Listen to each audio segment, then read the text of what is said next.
In honor of Women's History Month, we've been talking with female leaders in sports, politics, business, and entertainment. And this morning, we are focusing on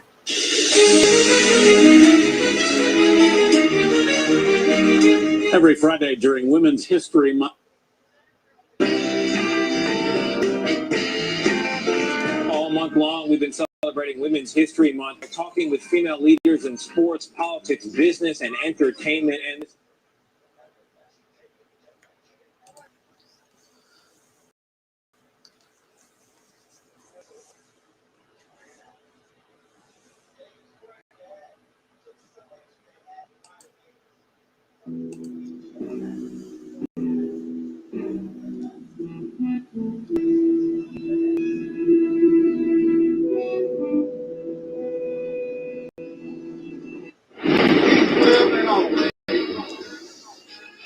Black people, it's all about the unity. There's nothing they can do with us, so ain't nobody.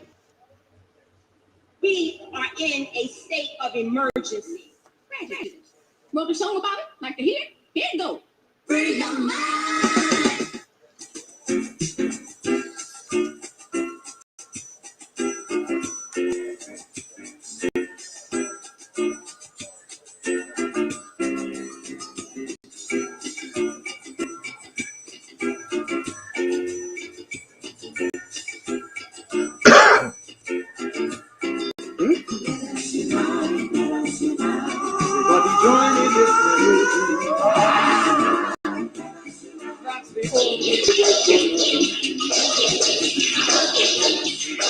Everybody singing this sweet refrain.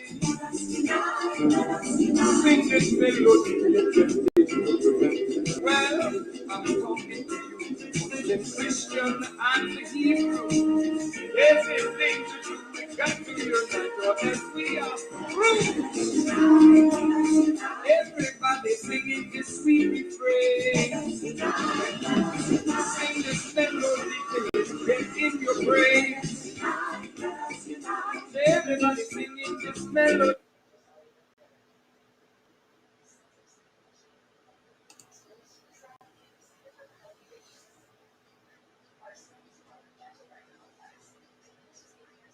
I ordered this book, God is on Trial. I ordered this book from Amazon, and I must say I've read it. It's very well written, very thought-provoking. And so, sisters and brothers like Alberta, Parish, again, God is on Trial. It is a provocative, thought-provoking, very real and honest point of view regarding the gods of major religions or the Abrahamic religions, and why those of us who follow these belief systems should be asking the same kind of questions instead of just blindly accepting and following.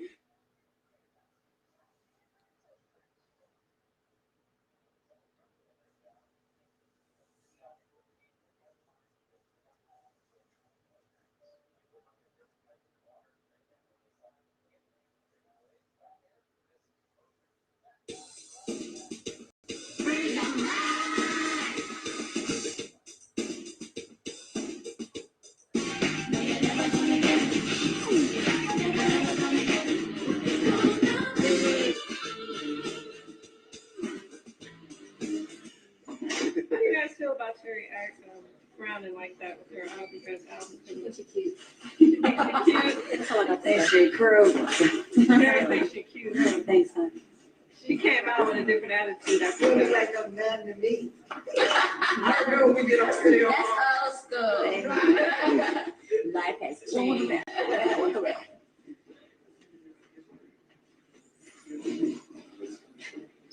Wait, what was it? Mr. T did in Rocky. What was that? Rocky 3. Was it Rocky 3? What the hell on my face? EnVogue. Resorts Casino. Your brother's in the house. That's Prince. There we go. I don't have a lot to say. Come and see Terry. That's Terry, Cindy, and Ron. trust that feeling. Does anybody have any questions of me before I get out of here?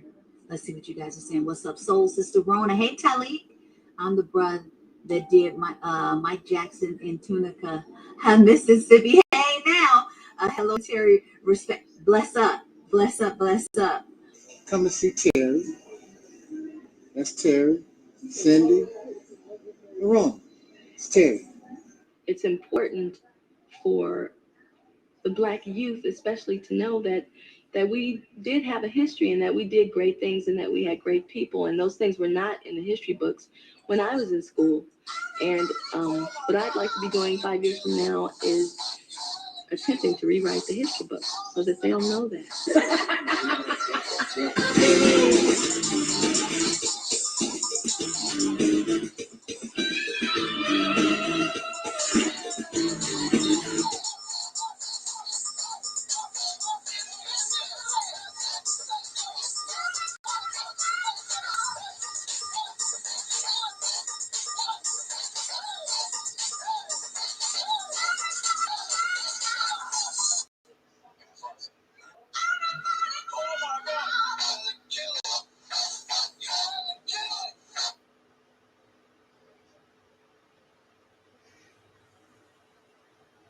This message. Hey, my brother, you know I had to call you and thank you personally again. I cannot describe to you how happy I was to meet you in person, Myron. That was just like amazing.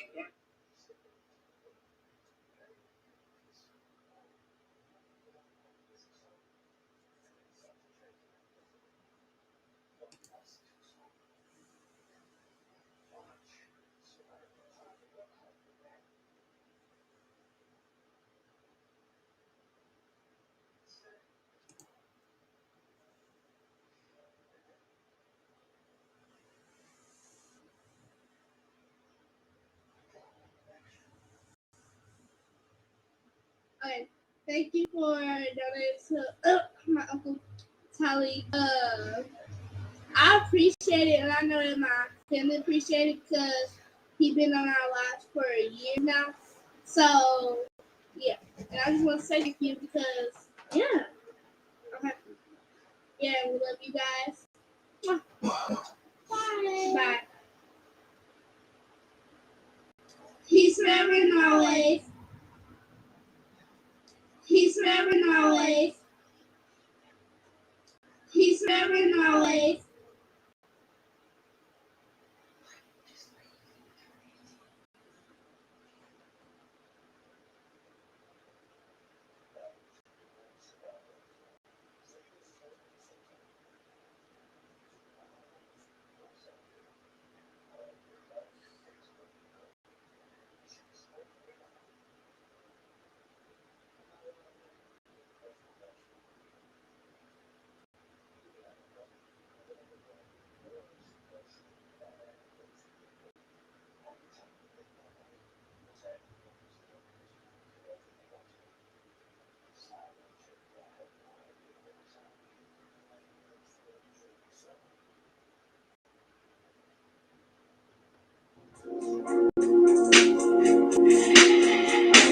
Everybody who is black and interested in black people, let us sit down and find out how we can get together in one direction against one enemy and accomplish this job overnight. The Honorable Elijah Muhammad told Jimmy that if black people in Harlem just stop saying hello and instead say salam alaikum, he said the whole thing will change. All you got to do is say salam alaikum. Let's say it slow. Salam alaikum. Salam alaikum.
we want to make sure that we're not just working to be first, but we're working to be right. A lot of times there are situations when things are just happening so fast. It's always important to be fast, but we always want to be right.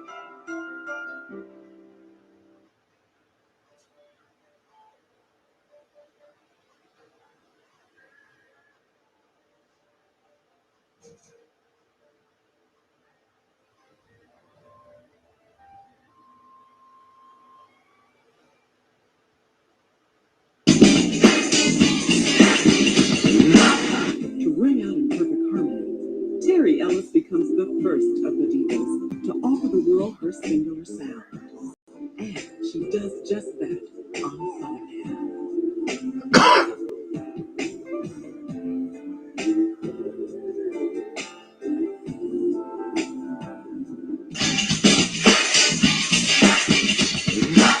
Morals are just, subjective. But when you have laws and things on paper that say, if you do this, we're going to punish you by incarcerating you, and you break them and you're dumb enough to get caught, then you're just dumb. All right. Shout out to Reality Temple in the building. Just for I got to get him on here, man. You talk about somebody polarizing. Whoa. that brother is, I'll leave that alone. Shout out to the brother, though, Justin. And that is Brother Taalik from the Reality Temples on Earth channel. And if you get a chance to subscribe, please do subscribe to his channel. He's a good brother. He's doing good work, and he wants to do good constructive things. He has good information to provide. So please do check out his channel if you get a chance.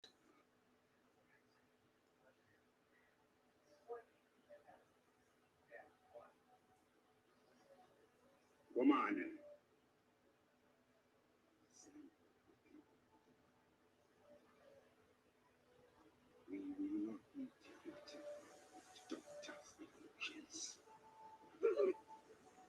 First, I want to say that I want to thank Angelsnupnup7 for being there for me, administering to me over YouTube and in person, over the phone. The brother believed to make these videos. He gave me the opportunity. I want to say that if I'd have had a brother like this in my life 10, 15 years ago, I probably wouldn't have took the path that I took. But that was my experience. This brother's a good role model for us. You all see how long I've been on YouTube. No one has been more resilient, pushing more harder on YouTube than I have. I must add, Brother Angelsnupnup7, Brother Taalik Ibn'rad. Many of you all have not heard of him, and it's a reason for that you haven't heard of brothers like that who's coming with a profound message. Every day this brother does like an hour dissertation on YouTube. But no one's hearing him. His message is not getting out. Powerful message. More powerful than most messages that are out there. Very real, very radical, very sincere, very diligent, very consistent, and very little hypocrisy in what he speaks. At least he's true and sincere about what he's talking about. He's not doing it for money, selling no projects, selling no products, trying to do lectures. He's actually coming on there, offering some critical thought and critical analysis every day consistently, but most people have not heard of him. Not because he's lazy. I see him, he got thousands of YouTube pages. I see him constantly putting out videos, but you haven't heard of him. That's by design. That's by design of white supremacy. Ministry by the name of the Reality Temple on Earth. And I had the pleasure of speaking with him for several hours today. And I think it's only fair that I do a reaction video to the conversation. And the conversation was on various topics, which was basically centered around African quote-unquote consciousness. And he was a real deep brother, very down to earth, very approachable. He didn't carry himself like a know-it-all. Someone you could talk to and really listen to you.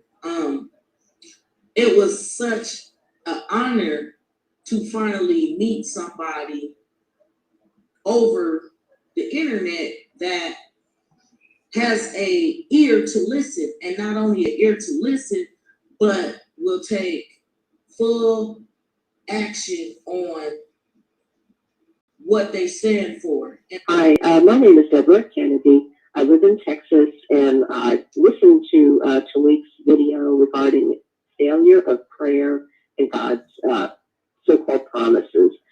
I was just elated. I thought it was just very insightful, and I commend you all for putting something out there like that. But we lean too much on what we're told somebody else is looking out for us. And we have philosophies or teachings like that. And we're supposed to be developing that in ourselves. And I appreciate Taalik's his powerful delivery. You don't need to call if you're busy, but I just want to pass that along. I was very impressed. Thank you so much. You take care now. Peace and love. I'm inspired by my brother, the Reality Temple's brother, the most powerful voice on the internet, the Angelsnupnup7. That's right, bro. I'm calling you out, bro. I'm building you. I'm putting you out there, bro. I'm shouting you out. That's my inspiration. Dragon Manifest. Welcome to the Reality Temple on Earth, Dragon Manifest. Thank you for having me, brother. This is an honor. I've been watching you for at least a couple years now. Yes, sir. From the first time I got hip to your channel, I've been hooked ever since. I'm always looking up for new videos. I mean, when I first saw your channel, I said, "Oh, this is an ancestor that has most definitely returned. Most definitely. This is not a new ancestor. This is an old ancestor." You could hear, you could feel the ancestors through you. You know, most people probably say, "What is he talking about?" Right. They don't get it. You gotta be on that level. My brother Angelsnupnup7 at the Reality Temple. And to give props to him, because I listened to all of Angelsnupnup7's videos. I think that he comes from a different angle.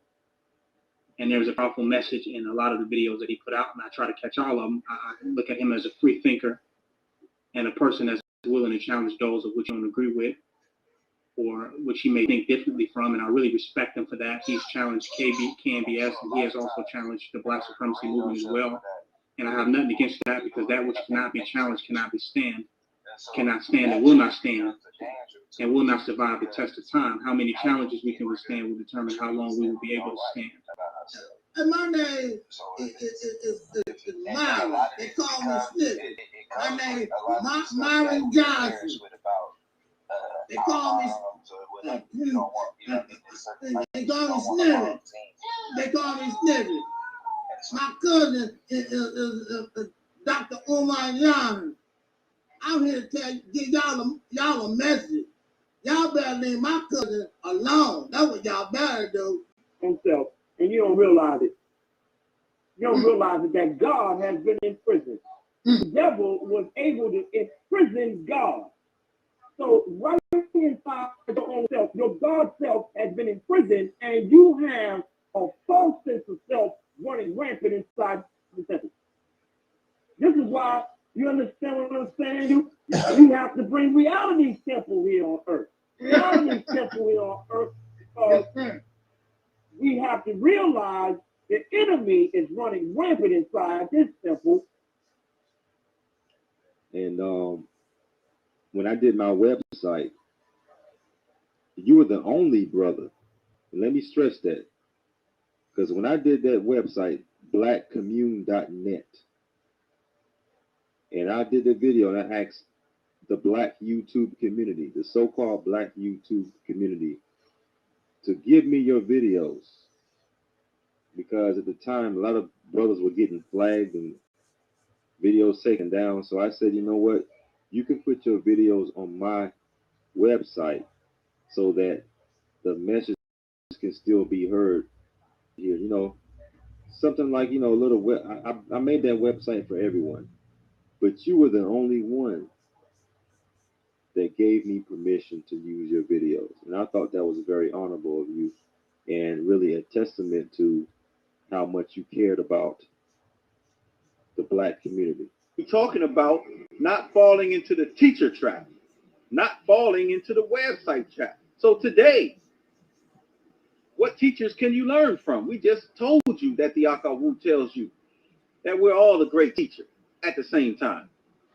So who are you going to learn from? You're going to learn from brothers like Sarnetta. You're going to learn the positives and negatives from brothers like Sarnetta. You're going to learn the positives and negatives of people like Brother Polite.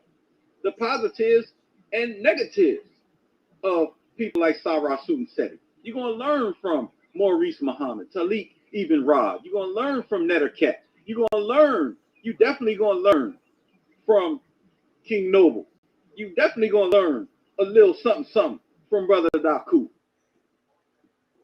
I'm not really worried about convincing you about what I believe in.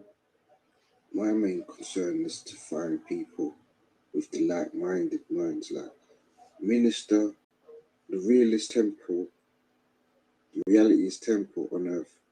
I can relate with that guy. I can say he's talking sense because he has intelligence. And he doesn't come up with rubbish. He comes up with well-thought conversations. He's thought about this. He's still thinking about it right now as we speak about it. And after that, he'll be thinking about it because he's a thinker. He's not just a doer taking information and repeating it. He's a thinker. I do want to say something right now. There is a YouTuber who has really got in my heart, and that is Angelsnupnup7. He reminds me a lot of my father. My father died last year of a heart attack, and Angelsnupnup7 made a video recently speaking about how we need to ban with black leaders. I don't care if they're not being perfect. I don't care that we don't like certain things they do. They're the only support we have. Nobody else is stepping up and willing to be on the front lines like they are. And Angelsnupnup7 was correct, and I want to thank him for that. Welcome to the Reality Temple on Earth. My name is Jeroen, and I would like to say that Angelsnupnup7 isn't a racist at all. He's a good friend, and I owe him a lot of support and Yes, Brother Taalik, if I'm pronouncing that correctly, I am Minister John Cooper. I live in South Carolina, Columbia, South Carolina. And I was watching someone sent me a video, and I was watching it, and I think you popped up on the sidebar. I never heard of you before. When you get time, give me a call if you can. I did a sermon and finally got a chance to do it at church. I am a minister, but I'm not even active in the pulpit. I'm deciding to speak, basically trying to teach and getting our people ready and those that will listen. And the minister wanted me to do a lesson. This past Tuesday night, basically, my wife said, "Man, you were saying the same thing this guy's saying now, John," and they just blew her mind.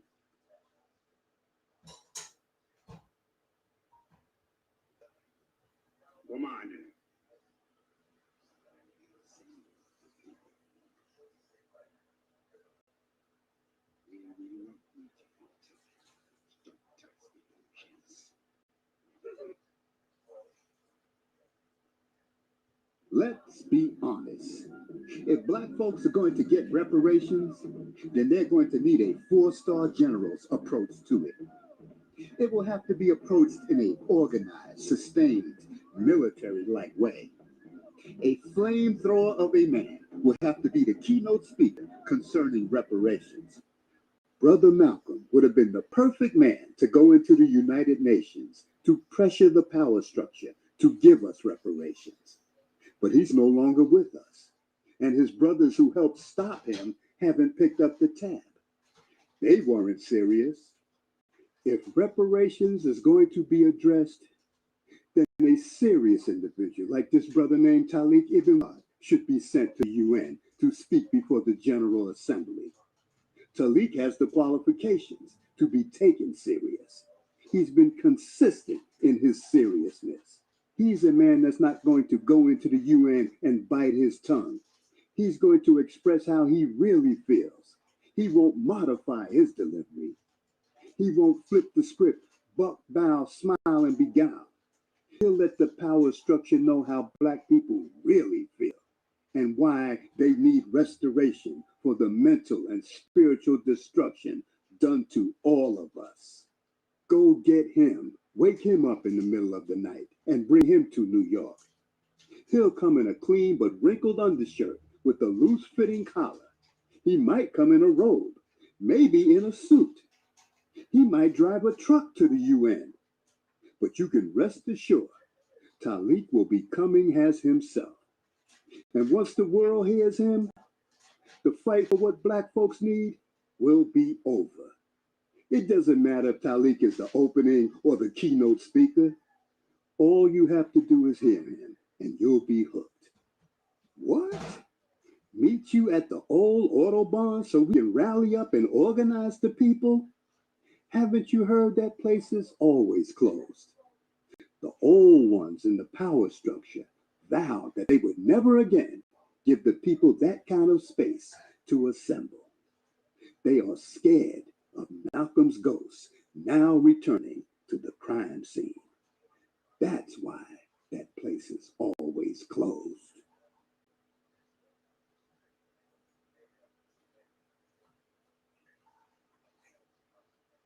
This is Dusty Basement Studios, and we approve of this message.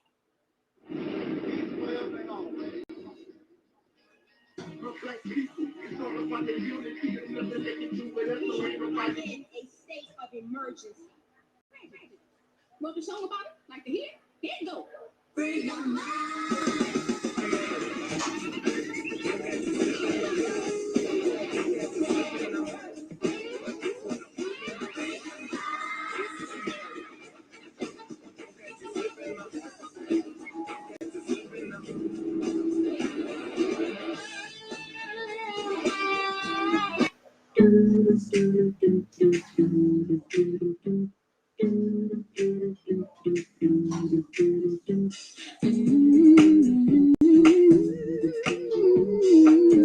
Keep it real. What you? Because I keeps it real like that. I keeps it real.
Now we're gonna get this right, family. All you gotta do is talk. All you gotta do is talk from your phone, and we should be good to go.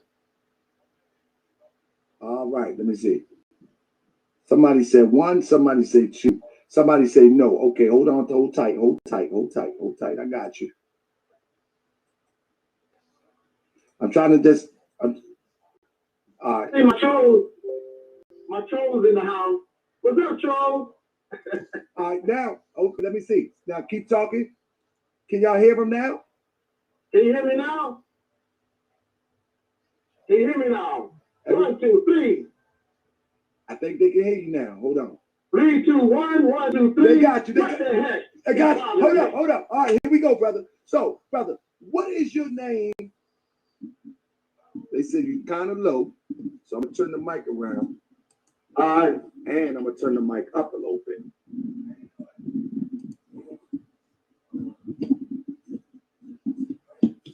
All right, hold on. All right. So, brother, what is your name, my brother? Well, my YouTube name is Angelsnupnup7. Who are you? Angels. Yeah, what I mean is this. So you were on the show in the comment section. and you Yes, sir. and you challenged me about the existence of God, right? Yeah.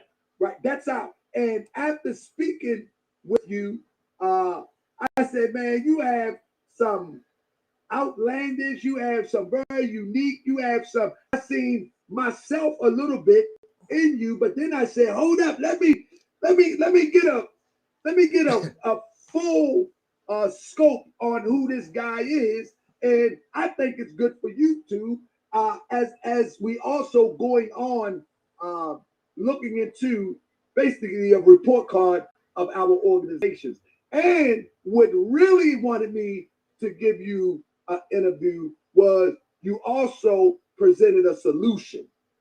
Yes, sir. You didn't just look at the problem, you also presented a solution. Whether anybody agrees with it or not, you presented one.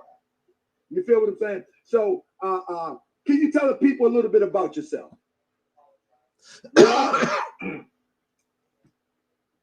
It's really a long story, but I can say. Let's start from the beginning. I mean, I don't know if you that secure in putting out your information. Where is your home base? Where is your, you know what I mean, you operating out of? What state are you from? I'm in St. Louis, Missouri. The loot. The show me state. Okay, so are you now a part of any organization? No. Okay. Not in the organization as we speak. We're forming our own movement, like I was explaining to you, called the Mississippi Campaign. Okay. And how long have you been into the liberation business, if you will? Okay. Ever since I was, I would say, eight or 9 years old, because I was introduced to the teachings of Elijah Muhammad when I was very young, and I was just talking to my auntie, and she gave me a timetable. So it was around 1969, 1970, I was introduced to the teachings of Elijah Muhammad. So I was 7 or 8 years old. I was 8 or 9 years old, probably 8. I was very, very young. And it was Elijah Muhammad's teaching. See, I was raised towards the end of segregation. It was coming like towards the end. That's when I was a child, to the end of segregation. But I was old enough to understand that something was wrong. Now, I lived in an environment, I didn't even see a Caucasian person until I was 6 or 7 years old. I never saw Caucasian people. And we lived in the rural South, and I never saw them.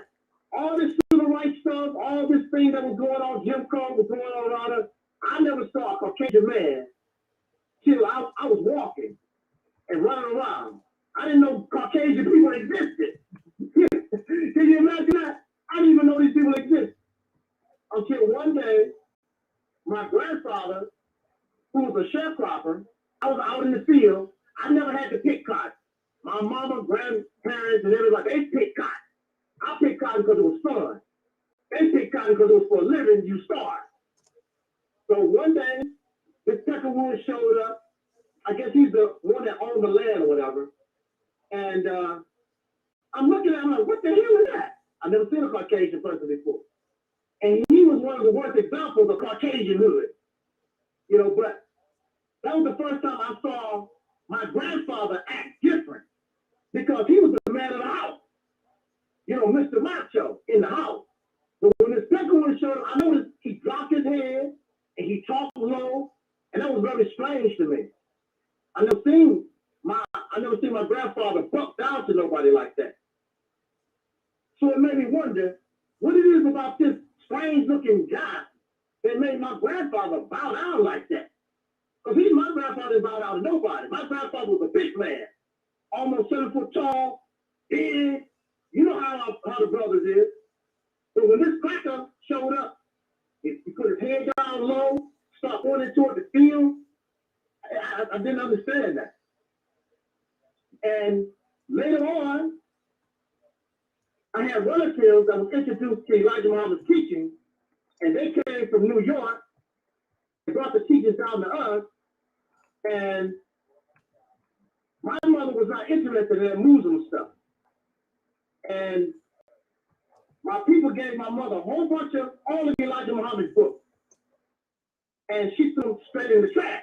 She said, I told you, I'm not interested in Muslim. Ooh, you know, she used profanity. And she threw all those books in the trash. When she left, when she turned her back, I was just curious. And I went to the trash and got all of them out the trash. And the first book is To the Black Man of America. And the first chapter that I read was The Making of the Devil. And that was very interesting to me because I was raised Baptist, you know, in the Christian church. And this man talked about this devil. I thought the devil had red horns. He was a spirit, and he's telling me that the white man is the devil. And so that was started my journey. And Elijah Muhammad told me what was going on. Because my mother didn't tell me about Jim Crow. My grandfather didn't tell me about Jim Crow. Nobody was telling the children what was going on around us. I learned it all from Elijah Muhammad's book. And I became very rebellious. So when I went to school, when I was going to school, it was mandatory that you stand up and pledge allegiance to this country. Now, it's 500-600 people in this school. I'm the only one. I'm not doing it. Well, young man, I don't got to do nothing to be black and die. Here I am, 8 years old, telling them I just got to be black and die. I'm not going to pledge allegiance to a country that enslaved my people, and I didn't know all the lynching and the discrimination. I didn't know all that was going on until I read Muhammad's book. And I protested by myself. I refused to pledge of allegiance. They called my mother, and all praise, I guess you would say in religion, all praise due to Allah. My mother backed me up. She said, my son don't want to pledge of allegiance. He don't got to do it. And I didn't do it. We moved from Mississippi to a suburb in Illinois, right across the river from St. Louis, Missouri. And my rebellion continued. And contrary to popular belief, people think that Jim Crow ended in the 60s. Actually, Jim Crow steady held his evil hand all the way into the 70s. I know because I lived it. I know because I don't have to read it in no book. I lived it. Now here you are. When you was growing up, you probably had a tornado drill. They tell the children, just in case there's a tornado, get under the desk and all that kind of stuff. That's what some of y'all experienced. When I was a little boy, we had race riot drill. You hear me? I don't know if nobody else ever told you that. I had race riot drill. Because we was on one side of the track, and the white folks was on the other side, and you never know when something kick off, and the white teenagers and the black teenagers were thrown out. And they would grab all those little children, tell us to hide them out there. They locked the doors because they was fighting outside. This was the 70s, the early 70s. The Black Panther Party was still going strong. I didn't know anything about them yet. All thing I knew really was the Nation of Islam. That's all.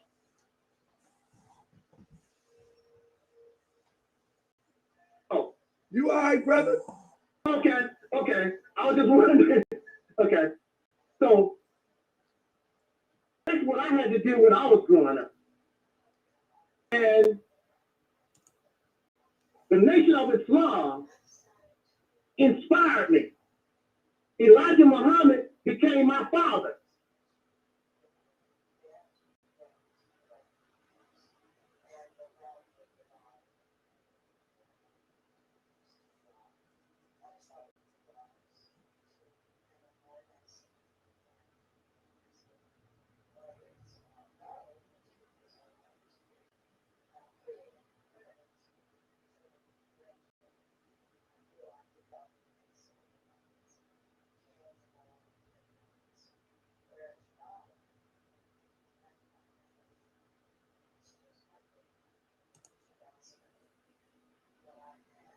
Group of men, the brotherhood, the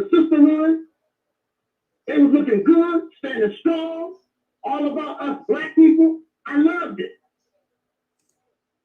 And I wanted to be in the nation. I wanted to be part of that. Under Elijah Muhammad. At this time, I did not know about Malcolm X. And the only teacher that I ever had was Elijah Muhammad. His book. I never had a minister to teach me nothing. Everything that I know came from the lessons, came from my people joined the nation, and they would send me those books. The lessons. They send me everything because they know how bad I wanted to be part of the nation of Islam. But of course, as you know, Elijah Muhammad passed away in 1975. And I cried like a baby. I'm not going to lie. I cried like a baby. But I cried about some other folks too. You know, I cried when Bruce Lee died. I was a Bruce Lee fan. I cried when Bruce Lee died. And when I was growing up, Bruce Lee was black. See, I lived it. I don't know what y'all talking about. When I was a little boy, when Bruce Lee was here alive, he was black in our community. He was accepted as a black man in my community. Everybody loved Bruce Lee. He was a black man as far as we were concerned. He was a part of the black community. And now I hear people down in Bruce Lee, I'm not into those martial arts. They talk about Jim Kelly. Jim Kelly got his black because of Bruce Lee. And a lot of black people got involved in martial arts because of Bruce Lee. I was interested in martial arts, and all of our schoolmates, all of us was interested in martial arts because of Bruce Lee. So when did you ultimately, can you hear me? Yes, I hear you. So when did you ultimately, when did you ultimately join the Nation of Islam? Well, it was 1981. And the intent was not to join the Nation of Islam. The intent was to go to New York City and seek my fortune being an entertainer. I always wanted to be an entertainer. Anything to do with entertainment, I want to sing, dance, write, all that kind of good stuff. That's what I wanted to do. And I went, and of course, I still had love for the Nation of Islam in my heart. And by this time, Elijah Muhammad, let me move this off the comment section because idiots in the comment section, I can't throw me off. Yeah, brother, stay focused, I'm trying to find out your journey and leading up to the solution. Yeah, I want to stay focused. That's why I had to remove the comment section because you got idiots, my trolls in the comment section. How you get so many trolls? We got to get to that too. I don't know. You've been around that long? Well, I've been. I must be under a rock. I done had trolls for years. Some of these folks been trolling me for years. I mean, like 10 years. What you been doing? 10 years. Hold on. All right. Well, we're going to get to that in a minute. So, so you joined the Nation of Islam in 1981? Yeah, I went, brother Maurice Muhammad. I think he's brother Abdul Ali Muhammad. He's the minister of well, he was the minister of Temple Number 4 in Washington, D.C. And now he's anyway, he's the main one speaking when it comes to the Nation of Islam health issue. Brother Ali Muhammad, I think that's what his name is. He was teaching that day, and I joined. In 1981. Did you become FOI? Yeah, in about 2 weeks. Hold up, stop. That don't make no FOI in 2 weeks, brother. 2 weeks? Yeah. I wrote the letter and went through all that. It didn't take long. Brother. I was ready to go. And you was FOI? I was FOI. Did you? I was on post. Sure was. Now, see, you have to understand this. I think it's a good thing. Hey. See, Minister Farrakhan was just, he was still in the rebuilding process. Absolutely. So it does make sense. It does make sense. So they can't take the time or whatever. And plus, it's not like I'm a stranger. I got relatives that was in the same mosque. Right. Right. And it does make sense because around 1980 is when Farrakhan actually began to get the building blocks to move forward. It wasn't the Farrakhan or the NOI that we see today. No. Absolutely. Absolutely. So it makes sense. I mean, look, I joined Minister Farrakhan when the audience was maybe 30 people or less. And let me tell y'all something, family. He actually is. If you've been around long enough, you would know that in the 80s, Farrakhan left Wallace Dean Muhammad, and he began to build. And that's one of my inspirations for building the Moorish Science Temple of America. That Farrakhan back in the day, you know, that put the nation on his back. I'm really not too wrapped around the politics and movement of Farrakhan today, but back then he put the nation on his back, and you got to give him credit for that. You know what I'm saying? Mm-hmm. Absolutely. So when you joined in 81, were you positioned in a mosque or a temple or something? I joined Temple number 7, New York City. Or Temple number 7. Man, that's Malcolm X temple, ain't it? Yeah, that would be Malcolm X temple. But it's not Malcolm X temple like back in the day. This is a whole brand new rebuilding process. Yeah, absolutely, absolutely. I get it, but I'm just saying. I remember New York City, Muhammad Mosque number 7. I think that's what it was called, right? Yeah. Yeah. So and you also had number 7B and C, like in Brooklyn and the Bronx. That would be B and C or something like that. Okay. So how long were you with the Nation of Islam?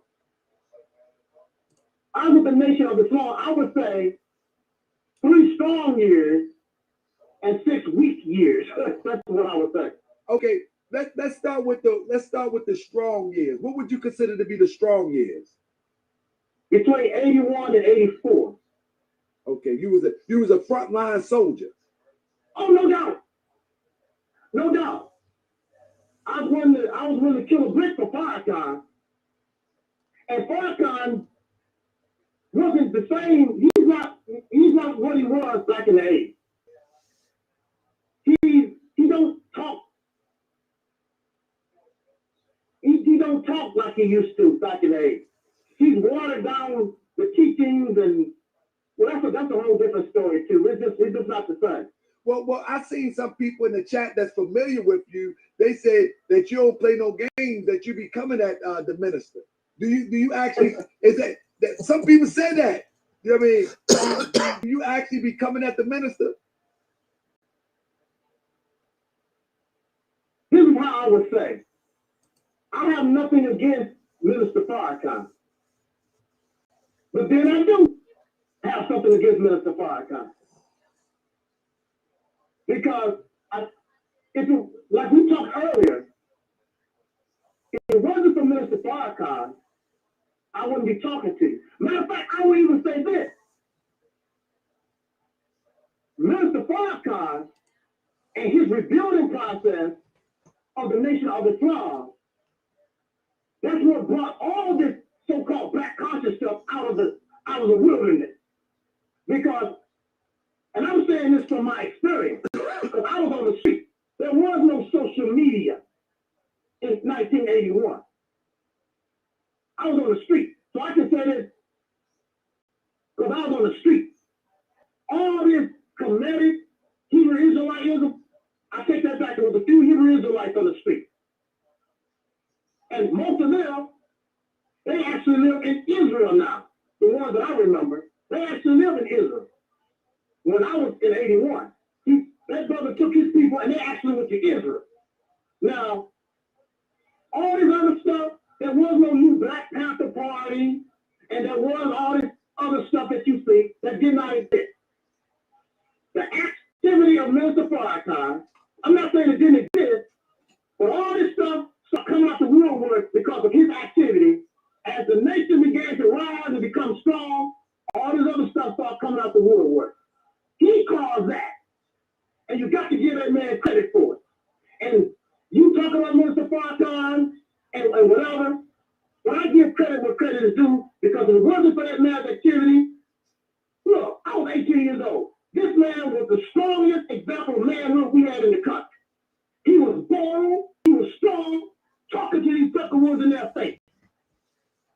I was with him, standing shoulder to shoulder with him. I was on close with him many, many times. I remember in St. Louis, he came to Washington University. And his picture was, I was in the room before he got there. And then she was talking all this crap. Y'all come in here, who the hell y'all think y'all are? Calling people whatever. She just talking to me. I'm not saying a damn thing to the she. I'm on board. But as soon as he arrived, how you doing, Mr. Farrakhan? Is everything all right? Blah, blah, blah, blah. See how they bow and submit?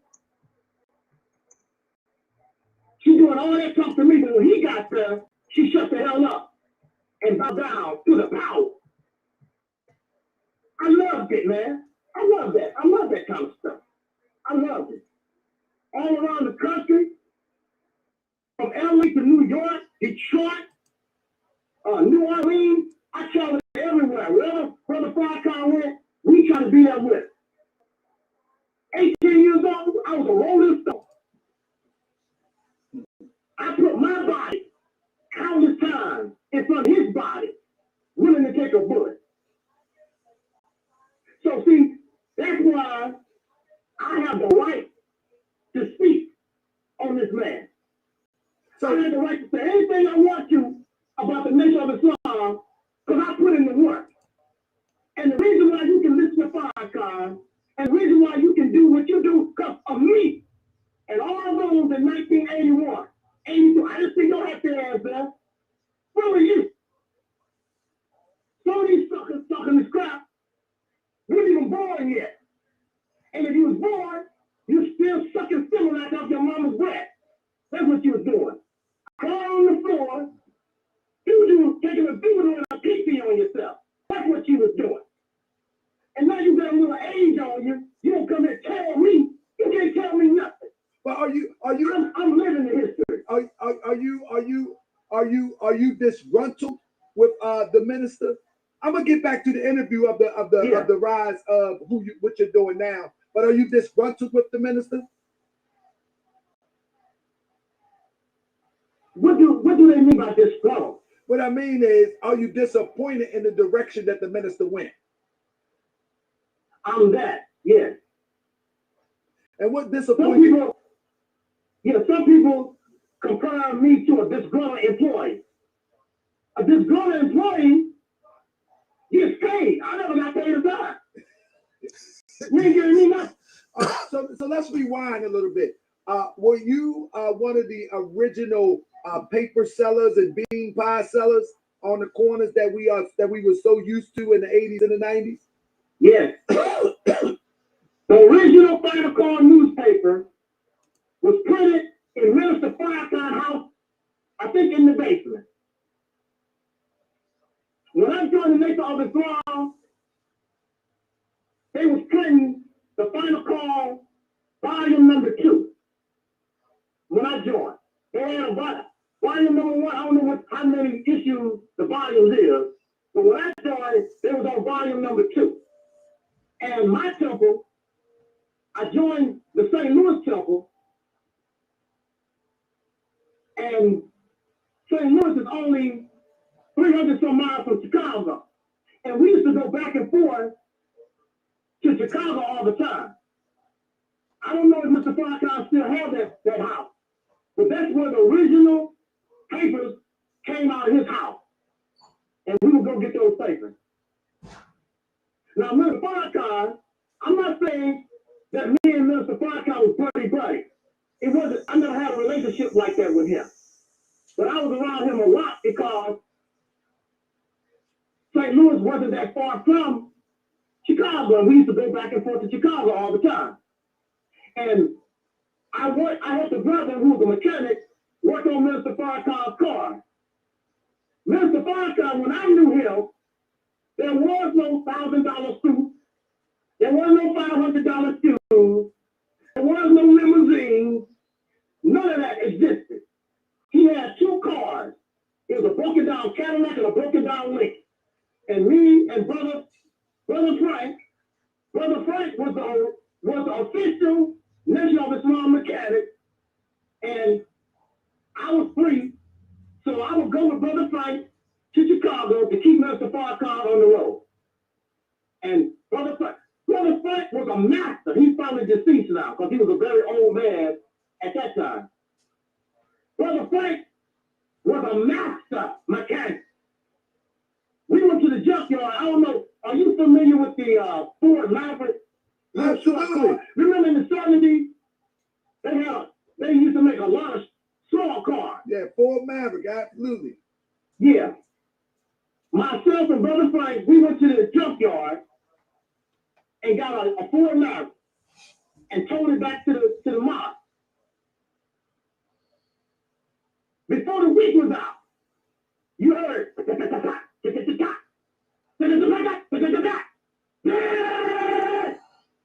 Brother Frank had that bad boy straight from the junkyard.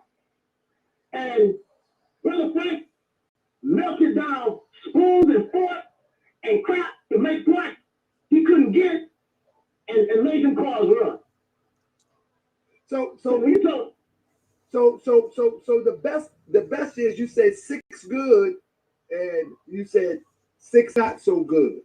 So the best 6 years, was that the years where you was on the front line, making sure that you was making a contribution to the financial upheaval with the bean pies, with the final call and being on post? Is that what you talk? Those was the good years you were saying? Yes, we had the Blue Seas fish, if you remember. Right. The Blue Seas fish, the bean pies, the final call newspaper, and then we had the what was it? The fresh and clean product, clean and fresh product. Remember? We had the lotion, we had the soap. I don't remember that one. I may don't go back that far, but I know the nation was very industrious back in the day with grassroots products and goods for people that couldn't get to stores and get them on. They had them right in the middle of the on the corners, all around the country. Yeah, we had clean and fresh products. I think that was introduced in 1985. Remember that speech he made? And who was the name? It was like it. Unity is more powerful than a atomic bomb or something like that. Yeah, I remember that. Yeah, that's when he introduced, I think, the clean and fresh product. Let me ask. So.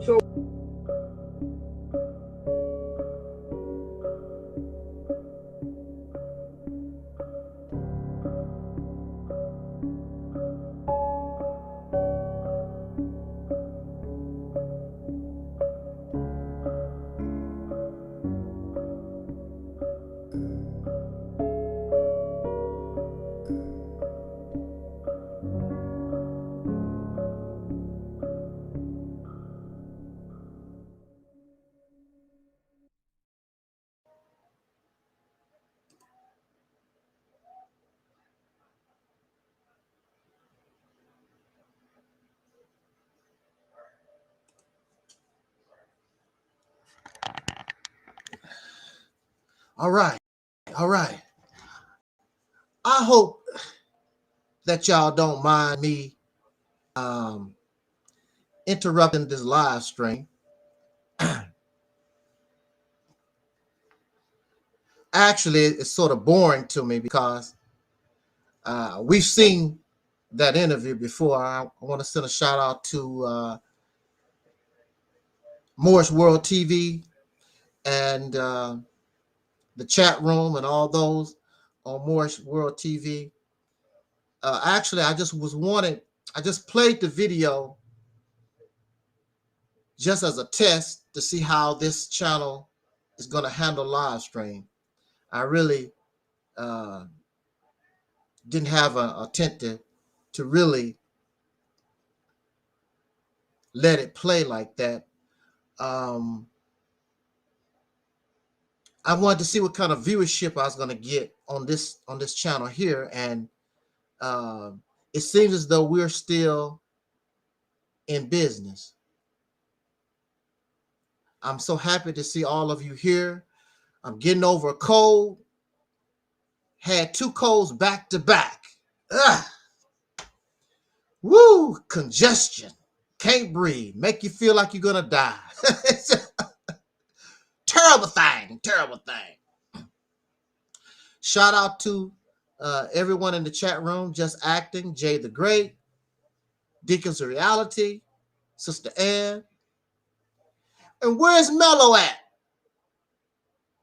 Everybody is almost here except Mello. Shout out to Mello and Talib and Almond Delight, Angela Hines, and Sean Davis. It's just so many of us. I thank you so much for your support. I thank you so much for everything that you do and keeping us strong. I am going to, of course, little by little, re-upload almost everything. So you don't have to worry about that. You can watch this. You can watch this broadcast, the original broadcast, on Moore's World TV. Our first interview with Taharka Bay, and we're going to put that, of course, re-upload our live streams. Also, we're looking forward to new live streams also. I don't want to hold you very, very long, but I am inspired to talk a little taste because of a comment by our friend Just Acting. And Just Acting, let me find this comment.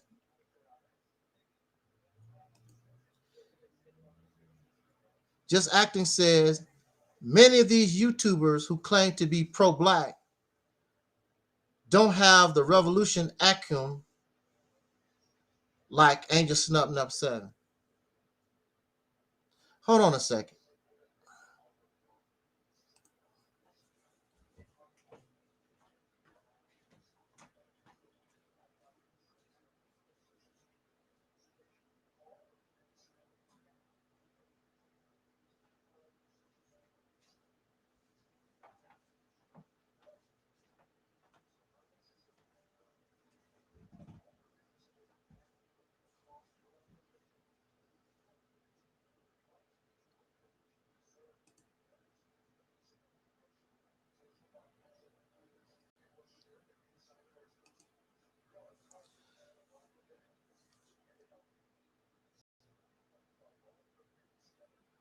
I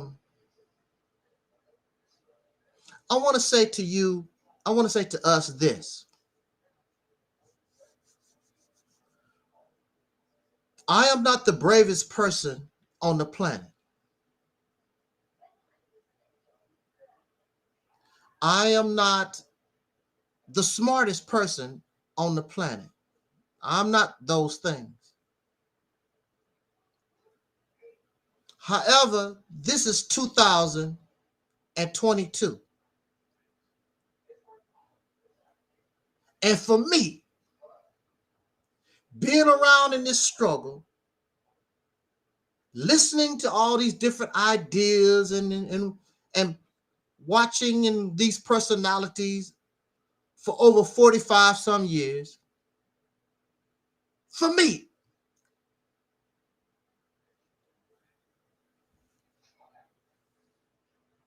I can't do this.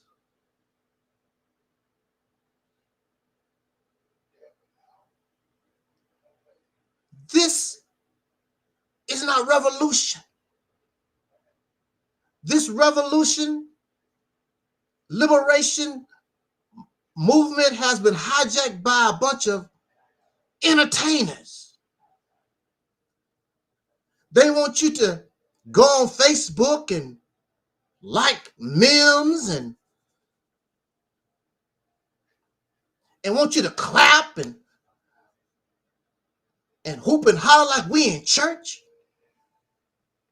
That is not what revolution is about.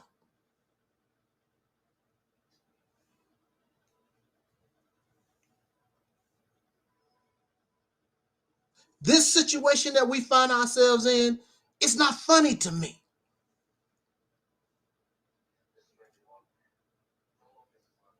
It's all a joke.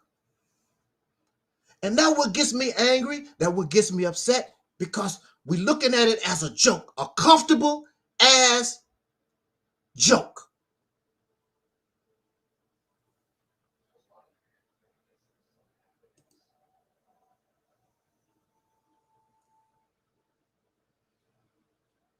And I cannot do that. One Negro trying to be smarter than the other. A whole panel of people running their damn mouth. Where you work at?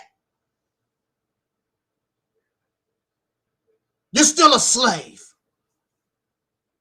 All your information, all your scholarship, all your beautiful suits, and you're still a slave. You're still living with your enemy. Spitting out babies like rabbits. Calling the white man the devil, and you live with them. Call the white man the devil, and you still under their rule. You control no resources, you make no laws, you just here. You're a big ass stump here. And y'all tolerate that. You tolerate being nothing.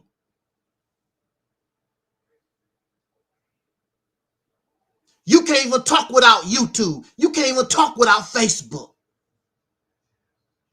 You have no integrity. You have no character. You have no pride. And you make excuses for being a coward. You make excuses for being a loser and pathetic. None of us men deserve to have children because a child is life and you have not earned the right to bring life into this planet. You can't even take care of yourself. Your enemy take care of you.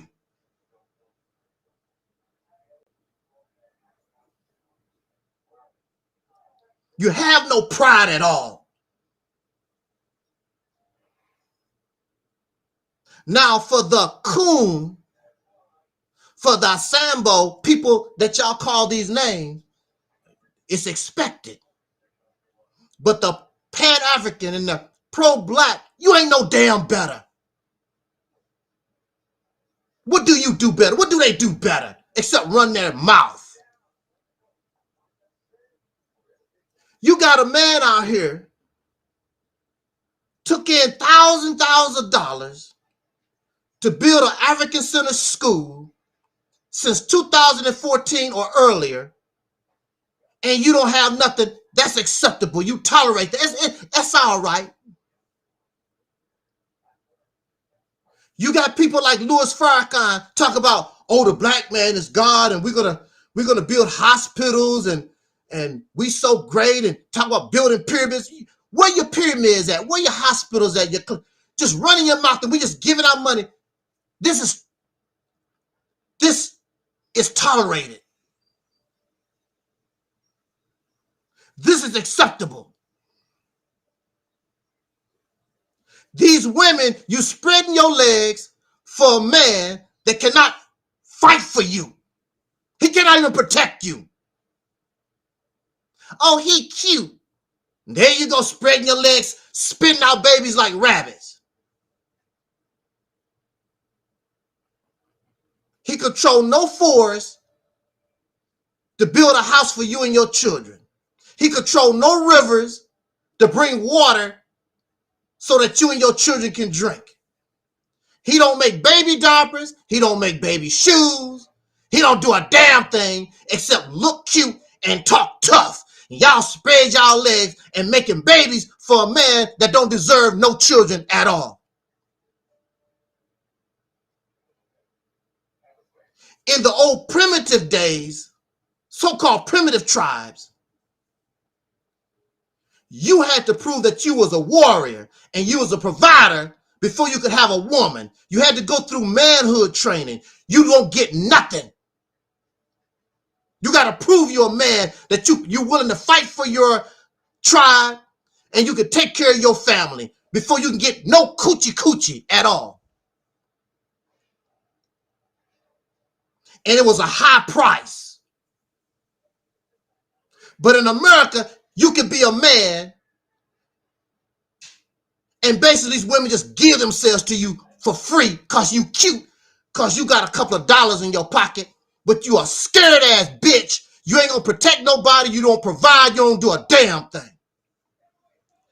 This is why they don't like Angelsnupnup7. Because I'm not impressed by all your talk. How can you be a leader like Louis Farrakhan wearing these pretty suits and high price? How can you be Sonetta TV? And you run around bragging about your Mercedes Benz that you driving, and look at the people. Look at the people where you're coming from. Look at the condition. How can you sleep at night? And we allow and we support these pieces of trash among us.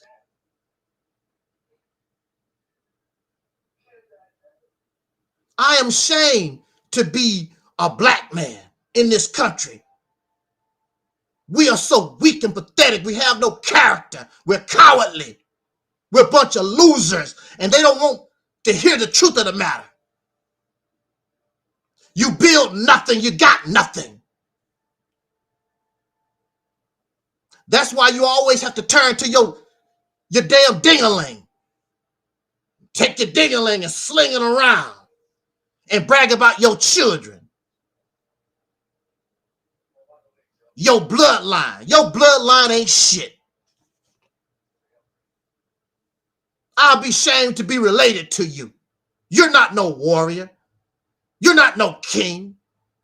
You're not no God. You're a slave.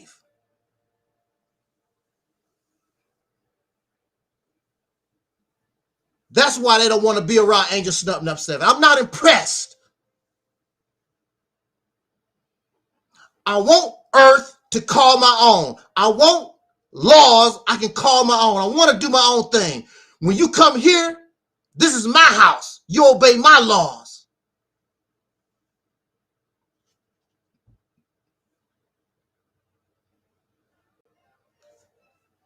You don't have to take my word for it. Go on YouTube right now. All these bullshit conversations that they're having.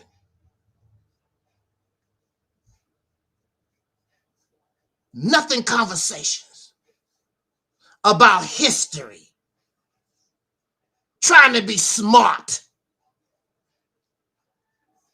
You smart but don't have nothing. If you that smart, show us the river that you control. Show us your electric power plant. Show us your nuclear power plant. Show us your tanks and your jets. With all your smart. And they keep showing all this stuff about Africa. Africa don't give a damn about you. Africa is giving all their resources and everything about Africa to Europeans and the Chinese or whoever. Africa ain't giving you a damn dime. Africa is only going to listen to you when you can give them something. And you can't give them nothing except maybe you can suck their penis or something. All those people in America, they sure can suck some penis, all right. Oh man, oh goodness gracious. Oh goodness gracious. Praise Praise Kemet. Oh, Kemet. That's the only thing you can do is lick their feet, suck their balls. That's the only thing that you can do. Absolutely. Where was Africa when our people was on the front line and our children, our women and our children was on the front line getting bit by dogs and sprayed with fire hoses? Where was your precious Africa at? Where was Africa at? I'm sick of Africa. Africa ain't doing a damn thing for us at no time. And they always foaming at the mouth. African, Africa. They don't do nothing for you. It's enough land in Africa right now. They could give you a small nation. Pack your happy bags up and go and build this nation that you're talking about. They're not going to give you nothing.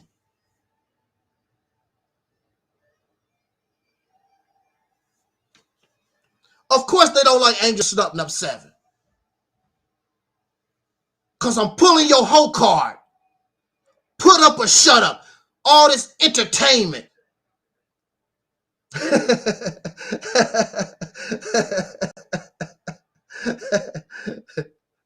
Because I just watch your blood pressure snuff. I have at least another 20 years right now.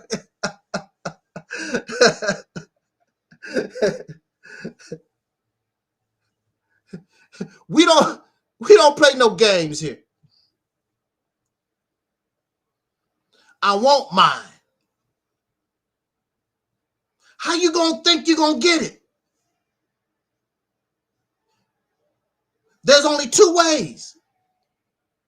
Either you go to physical war, with y'all cowards, you're not gonna do that.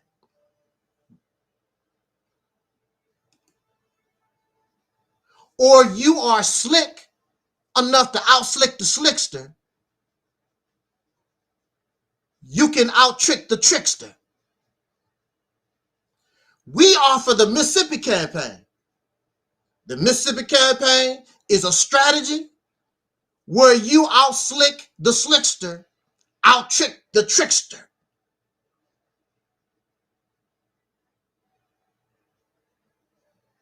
And that's the civil way to do things.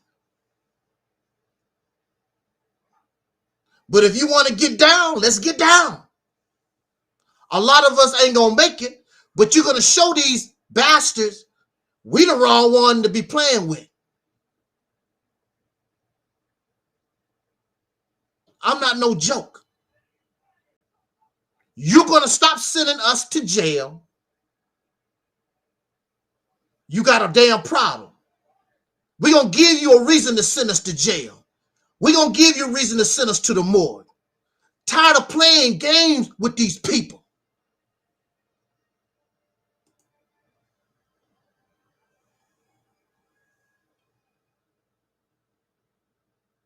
You don't want Angelsnupnup7 to get any power. Because a lot of y'all got an ass whooping coming to you. And you will be pushed out the way.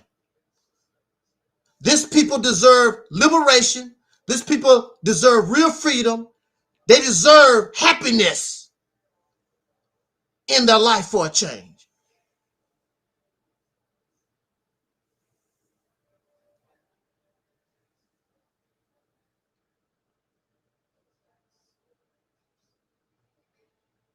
Freedom is not free.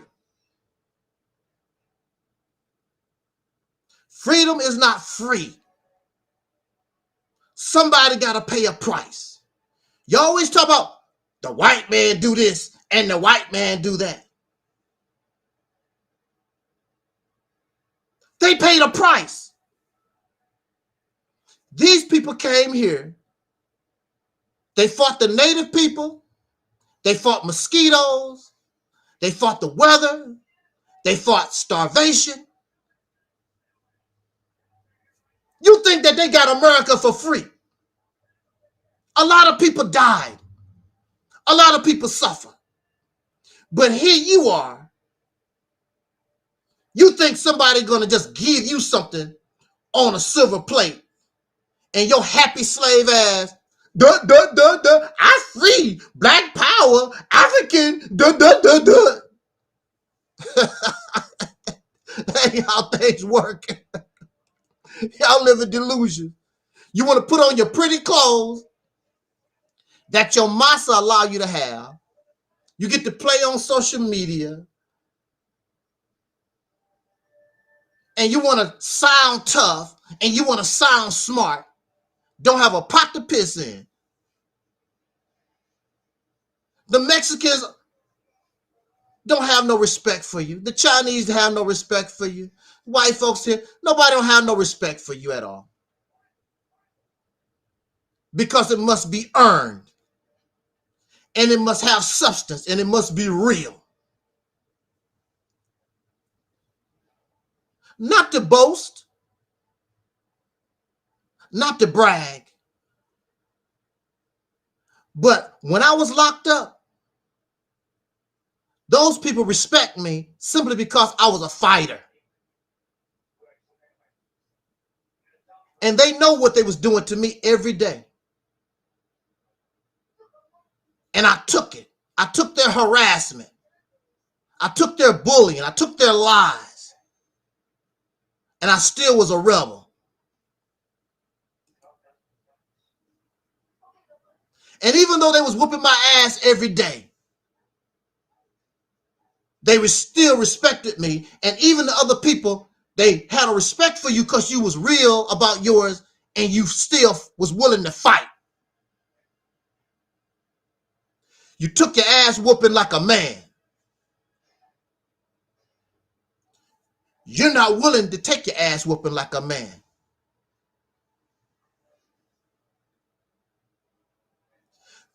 Those people respect me, even though they was whooping my ass every day, because I stood up for myself.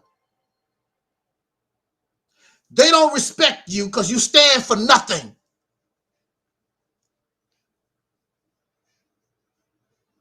I see why these children don't respect their elders, because you ain't shit. You just want to die comfortable. We have no legacy for these children. We give them nothing. Nobody respects their elders. Your children know that they have to go to the white man or the Chinese or somebody other than you. You can't give them nothing, and you have no pride, you have no dignity, and that's tolerable.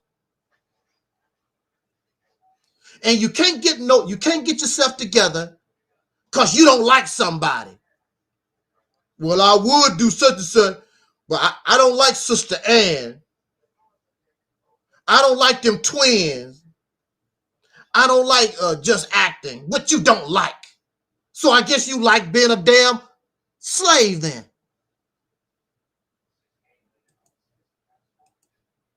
So I guess you like being a slave. Oh yeah, yep, you do. And apparently you do like being a damn slave. I can't do it. We deserve better.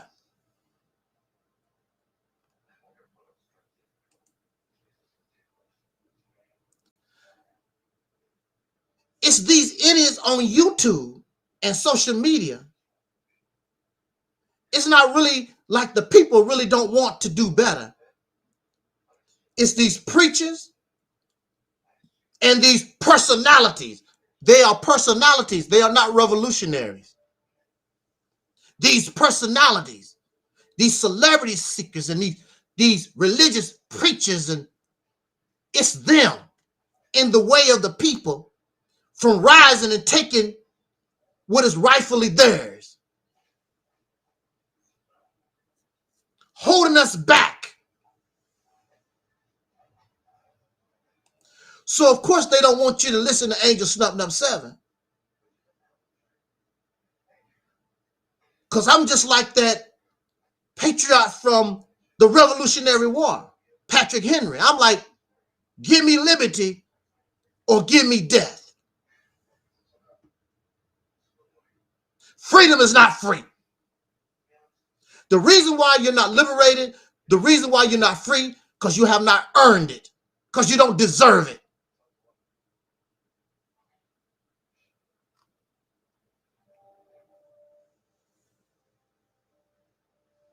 Excuse makers, cowards.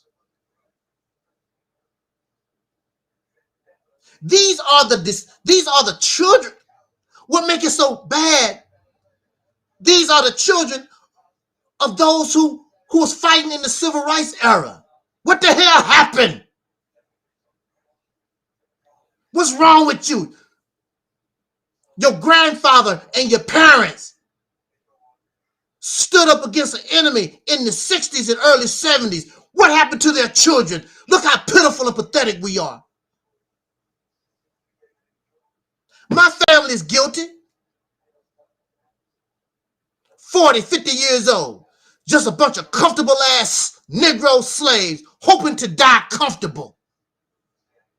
Ain't done nothing for their grandchildren. Ain't done nothing for the next generation. We're the children of the civil rights era.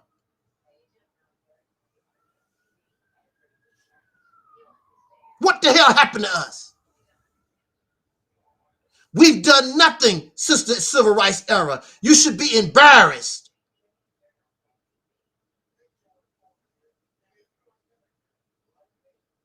It's not acceptable. We open up a fruit stand. That's progress.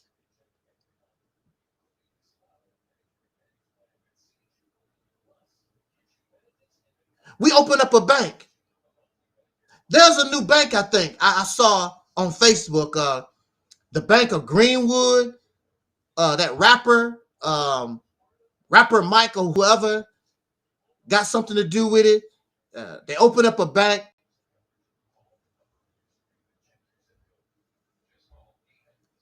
So what? Nobody cared about you and your funky ass bank. You don't give them money. You don't give the money any value. You're under the jurisdiction of the government, the FICA, however, whatever you call it.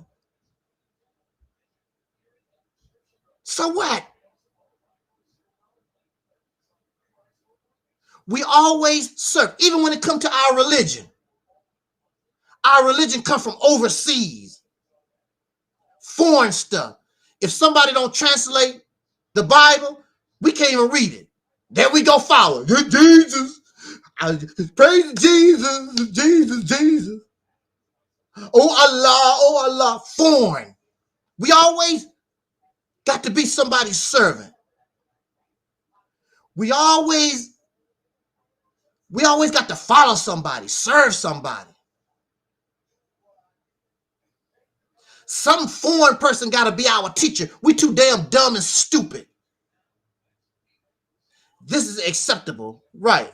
FDIC, all that crap.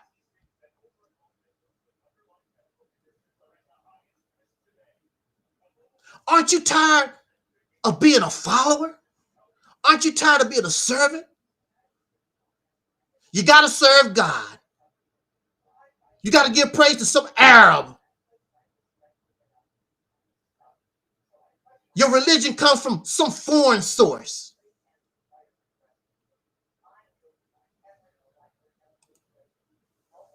Always.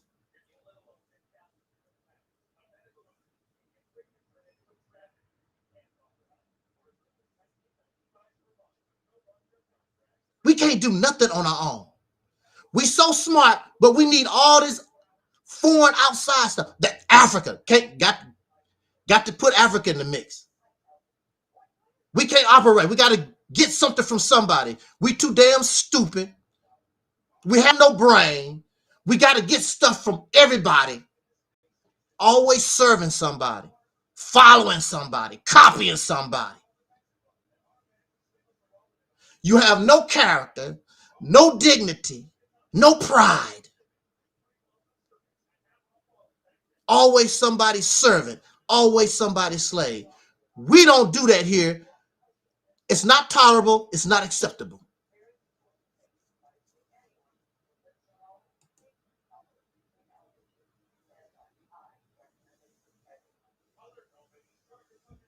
Africa don't give a damn about us. This is a reality.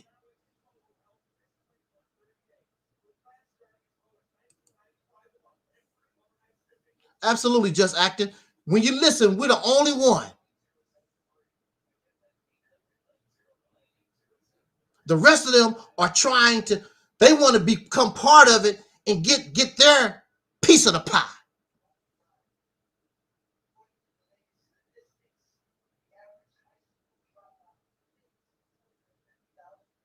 And how can you love Africa and you don't even love yourself? How you gonna help Africa and you can't do nothing for yourself? It makes no sense to me.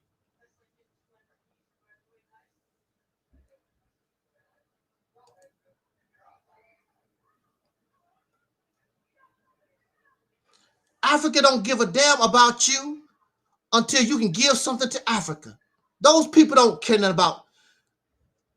If you related to African or whatever, that's cool.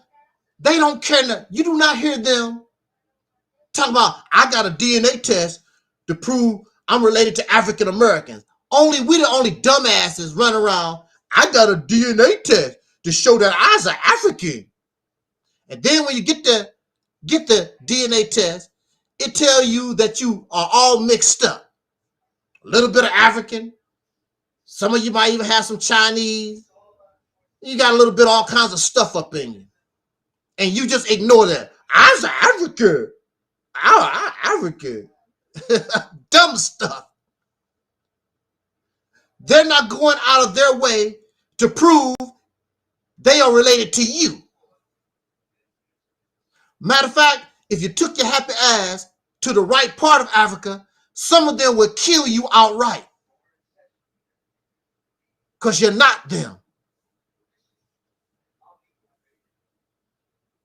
And those people are very, very tribal. You ain't in my family. You don't belong here.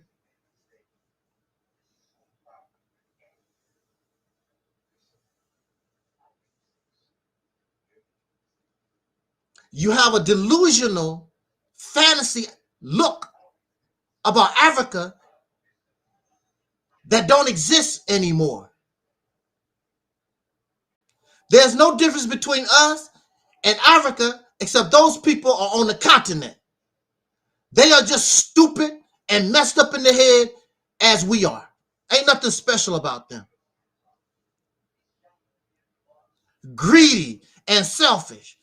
You have those leaders in Africa right now trying to live like Europeans. They don't give a damn about their own people. What makes you think they care anything about you and me? They watching their people starve. They fighting and killing each other. They trying to live like Europeans. Go on the internet and look at the cities in Africa. Look like places in Europe to me. I don't see it. It don't look African to me. It look like a bunch of Africans trying to live like Europeans and Chinese folks. Matter of fact, they are making honorary kings and queens out of foreigners. Better look out for yourself.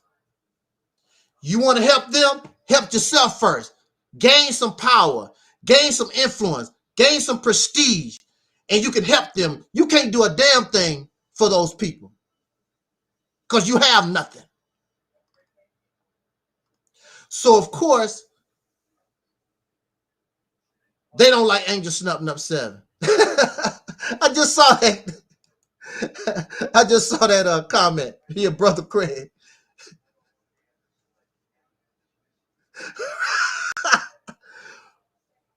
Brother Craig is just a rebel.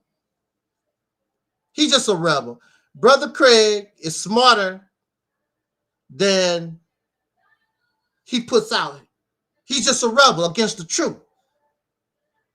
He wants to hold on to fantasy and lies. He knows. And then he can't even live up to what he's talking about.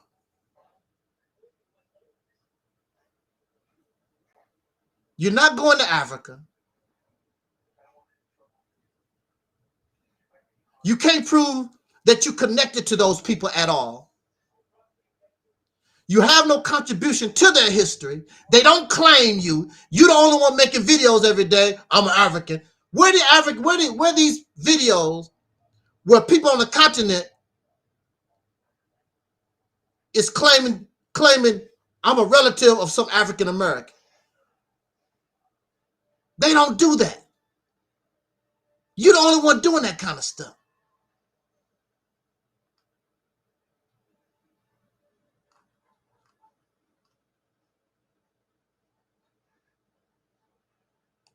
Absolutely. If you're not part of their tribe, they look down on you.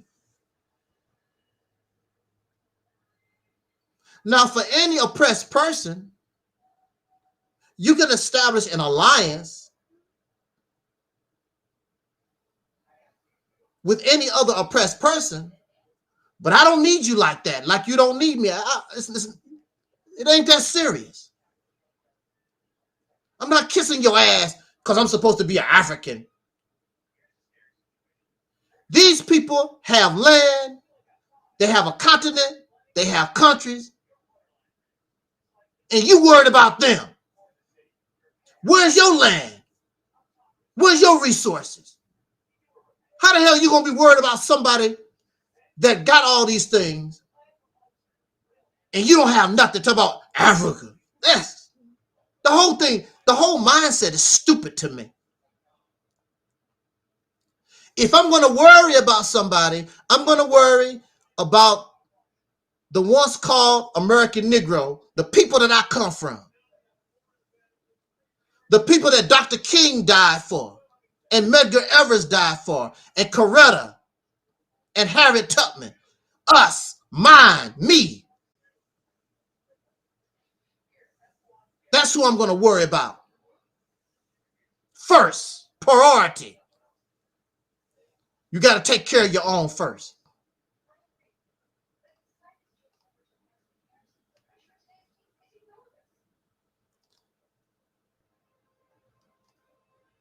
So, of course, our channel cannot be popular because we're not going to tolerate that foolishness. We are going to be free. We are going to be liberated. If you're not taking action doing that, your conversation don't mean a damn thing to me.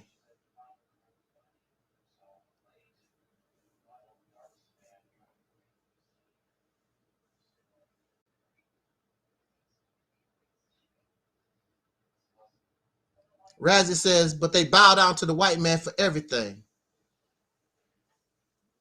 And the haters try to take down another channel and failed again. I mean, they can keep trying. They can keep doing whatever. I mean, it doesn't. If it makes you feel better, cool. I mean, you're not doing anything else. What else are they doing? What else are they accomplishing? Nothing. They don't have nothing to do. If they actually were taking actions in order to solve our dilemma, you don't have time to be flagging people's channels. Sonetta and all these other silly ass people, they're not doing nothing.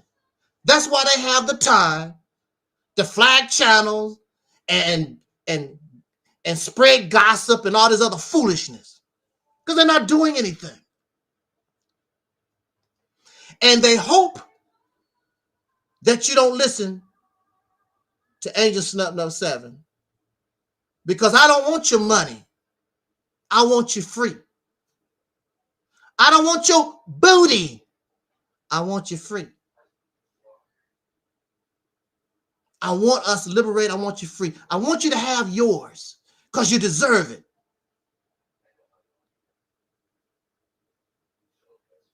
over 400 years of hell. We deserve some happiness. We deserve our own for a change. Always bowing down to somebody else, serving and following others. You should be sick of it. Then you talk about, I ain't no slave. I ain't no slave. You're not no slave, but you're always following somebody else, serving somebody else, copying somebody else, trying to impersonate somebody else, but you ain't no slave. That's what slaves do. Because a slave don't have originality. A slave is trapped in somebody else's world.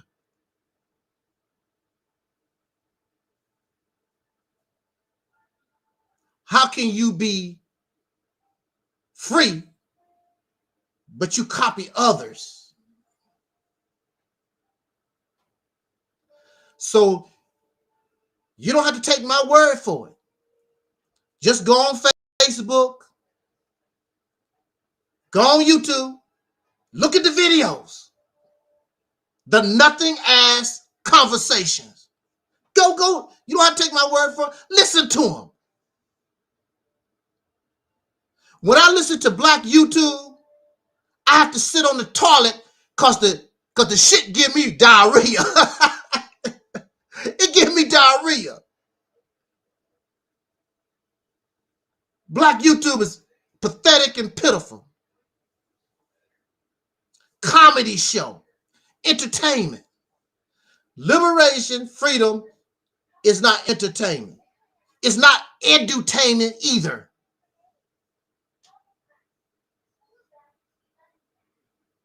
It's about liberating a people out from under their oppressor once and for all so that you can be a man and a woman and take care of yourself independently and live life the way you feel you want to live life for a change.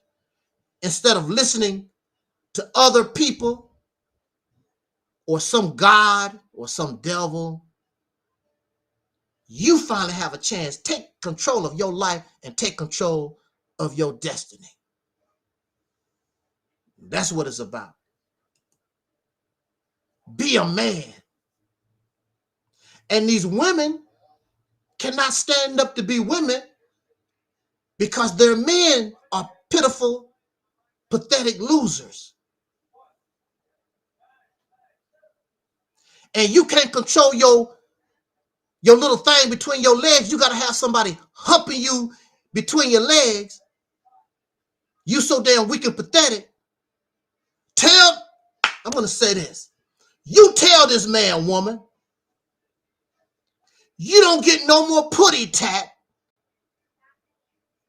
until you can give me some land, build me some schools for my babies, make some laws, build some tanks, make some hospitals for us. I ain't giving you no more putty tat till you earn it.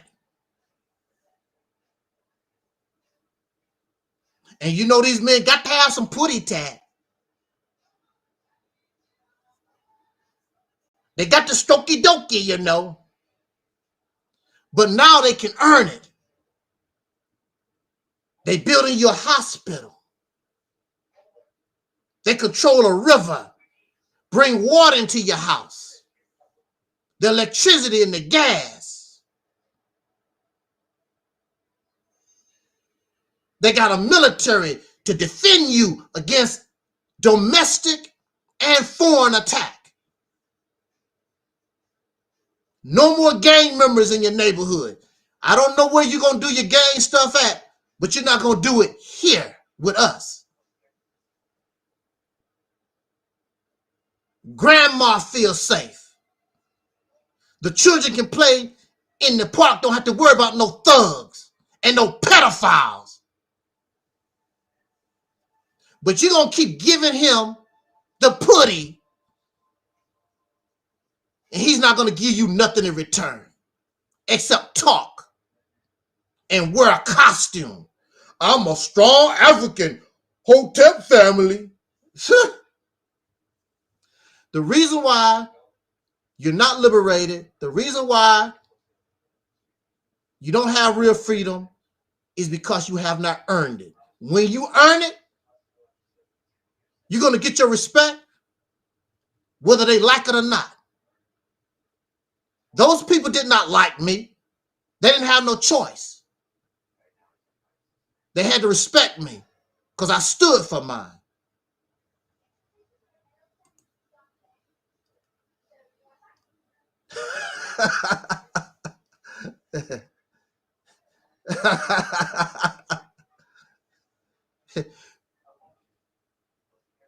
This is the reality's temple on earth. We got to keep it real. We got to keep it real or nothing at all. I don't care who the hell you are. Y'all know I like EnVogue, but if EnVogue gave me a sign or show me they full of bullshit, I'll call them on their bullshit. The hell with Terry Ellis. Your mind ain't damn free. Y'all a bunch of Negress slaves. You don't sell yourself out for nobody. And you move all the chumps that's in the way of your freedom and your liberation, you have to push them to the side. You're cute, Terry. You're cute, Rona. You're cute, Cindy. But if you ain't about the liberation of your people and you just want to be some singing slaves, then you got to move out the hell out the way.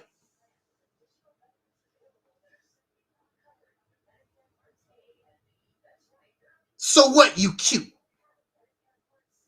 So what, your booty fat? Who gives a damn? Slaves always had fat booties and big dinglings running around. So what? Nobody impressed. Because the one who control you got it all. The slave master own your putty tat and your dingling and your booty and everything about you. You ain't nothing but some property. You control nothing. 30, 40, 50 some years old, happy ass slaves. I can't do that. We don't do that here. We don't do that here.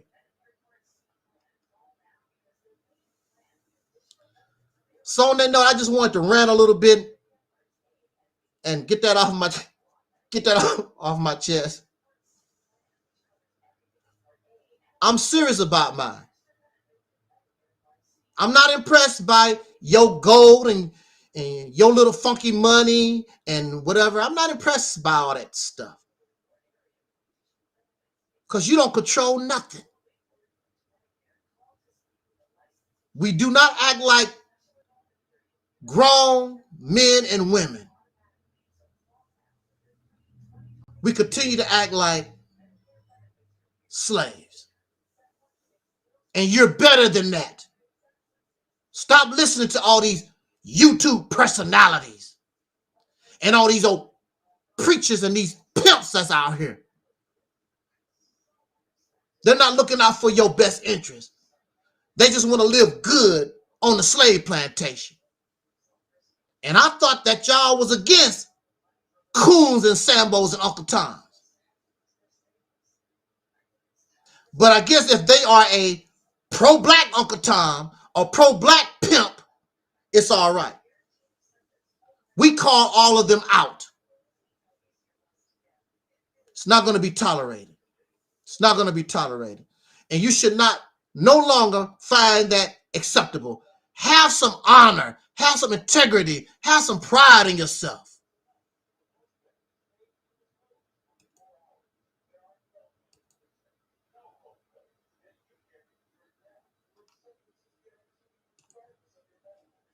On that note, let me get out of here.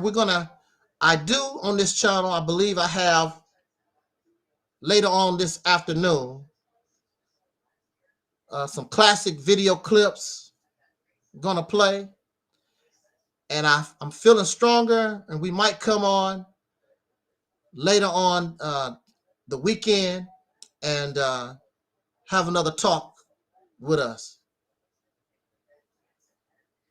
I thought maybe because of another channel being flagged down, it would slow us a little bit, but apparently we still doing our thizzy. And so the train keeps rolling. I bet it makes them so angry and upset. Oh wow, it makes them so angry and upset. All well, and they're gonna continue to get upset because we still are invited to Moore's World TV, and we can talk there too. So hey, I guess folks are gonna be very, very upset for a long time. On that note, thank y'all so much for joining us this afternoon. And let me check out a couple of more of these comments before we get out of here. Sister Ann says, fat, pretty, hot, tempted for those of you born in the 90s.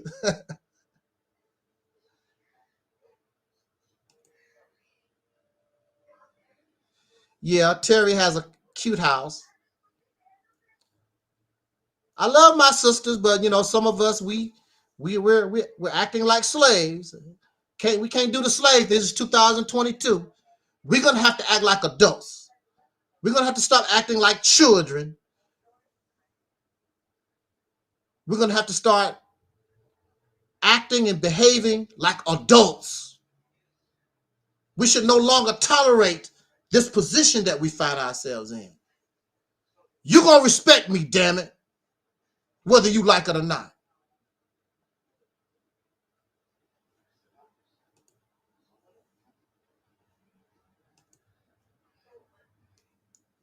If you haven't got it, or if you want to know my story, you can get my autobiography, In the Grip of Monsters, Being Falsely Accused of Stalking Serial Killer Anthony Myron Ross, available on Amazon Kindle.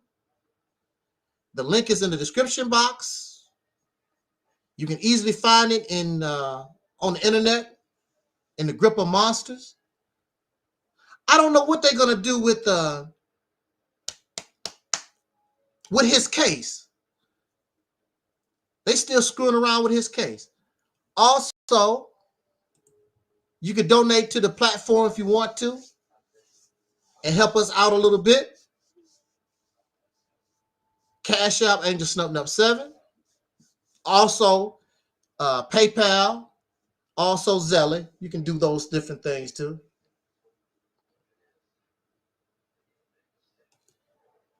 And of course, when I say Angelsnupnup7 is the most powerful voice on YouTube,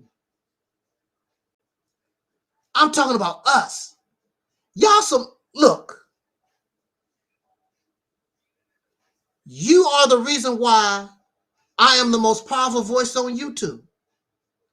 Look how we've been treated. Small channel, gossip, slander, channel termination. Look how strong we stand. And this is how we can be as a people. We strong as a people.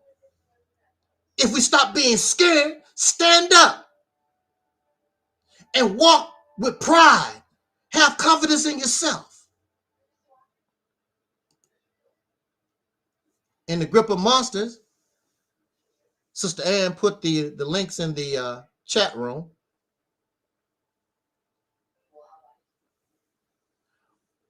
I cannot be strong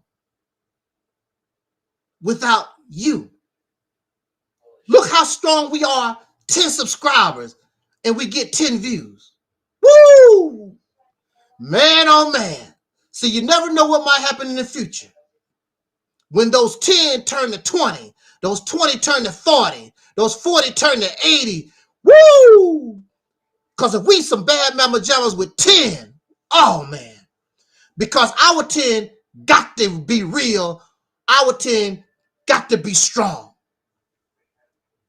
So here we are, small channel, and you got people like Sanetta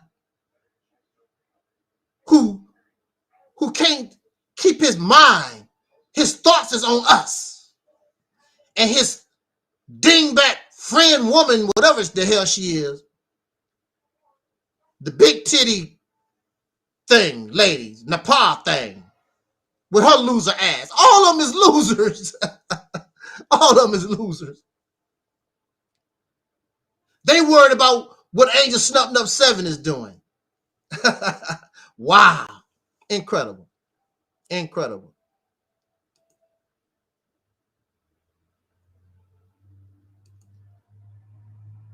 Yeah, the Reality's temple on earth got taken down.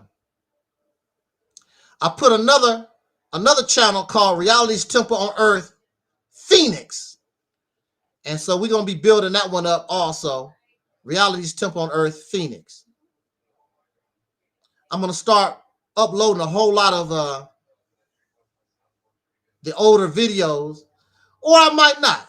Just keep rolling forward. Keep pushing forward.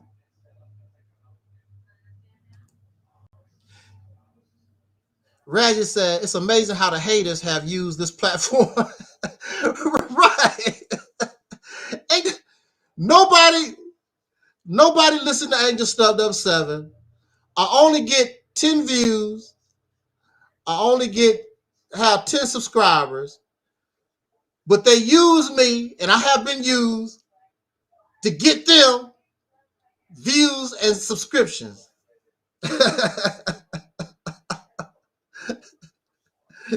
These people get more views and subscribers from my name than we do. It's all gravy. Because chances are most of those folks, they're not real anyway. They're not real. So, yeah, hey. That is amazing, isn't it, Razzie? Shout out to Razzie Fry. Shout out to Talib. Shout out to Z-Man. Shout out to Angela Himes and Abin Delight, and of course everyone in the chat room. And those who are listening and those who will be listening to this video later on. Of course, shout out to our brother, Taharka Bay, Moorish World TV, and the chat room, the Moorish World TV citizens. Thank you so much for making us welcome in your house. So much appreciated. And I think we're going to do pretty well on Moorish World TV because we got over the God religion thing. I thought that was going to be a real tough subject for us because that's Moorish World TV. And of course, he believes in God. But there's so many of us. We're breaking out. Woo! We're breaking out of that mindset. That this God thing and demons and spooks. We starting to break out of the spookism thing. That was a sign for us. So the people's minds are awakening. They are opening their minds to different ways of looking at things. All these archaic, ancient mindsets, they're starting to re-examine and rejecting a lot of this stuff. I was shocked. And again, I just sit back in the cut and listen because the people was expressing themselves and basically they were saying, I agree with Snup. I agree with that guy, that Snup. I agree with him. I understand where he's coming from. It's a wonderful thing. Look, let me tell y'all something. When we break out, woo, man, when we break out, man, it's going to be something else. And we are going to be the leaders to liberate and free this people that we're from once and for all. We're going to go on to do great things that should have been done a long time ago. But these damn personalities and all these other cowards and Fruit Loops been in the way. And we're going to remind them, We're not going to treat them bad, but we're going to remind them of what they've done, because this could have been done a long time ago. Screwing around with these losers because they're comfortable, because they can play on YouTube a little bit instead of being free. Freedom is not free, and freedom is work. And that's another thing we don't really want to do. Because when you talk about being independent, doing your own thing, it's a lot of work. Are you ready to go to work? If not, then stay a lazy ass slave. No big deal. You don't hurt me none. Cool. It's all gravy. But freedom is work. Nobody gonna give you nothing for free. So on that note, let's get out of here.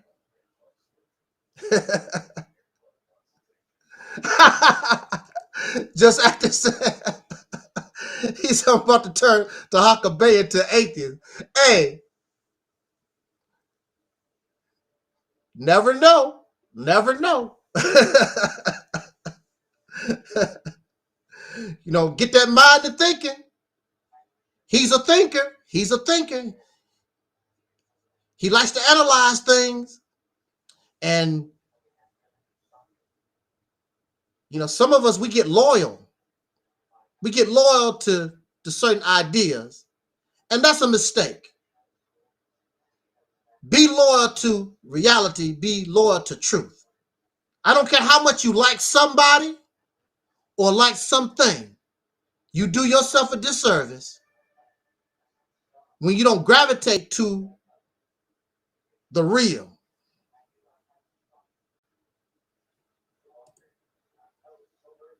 Sister Ann says this broadcast lifted my happy ass this weekend.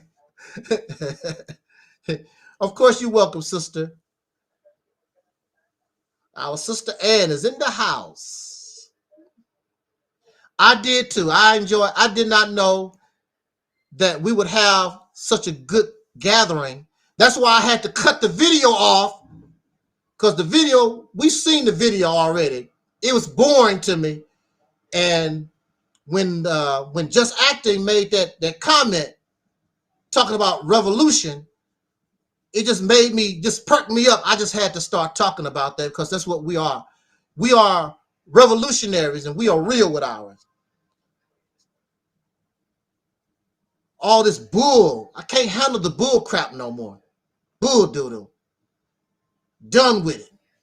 Either you're going to be real, just like the brother told me back in the day, there's only two people in this world. Either you real or you fake. This is the reality's temple on earth. We're going to be real or nothing at all.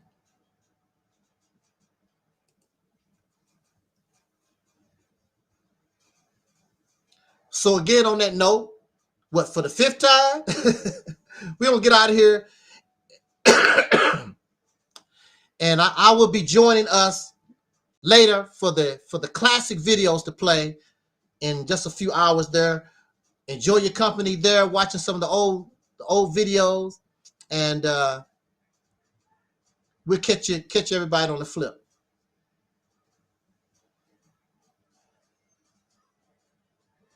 As our brother Don Cornelius used to always say, as in parting, I wish us love, peace, and soul. And we are Audi 5,000. Where's that thing at?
knows Mr. Farrakhan name and the case.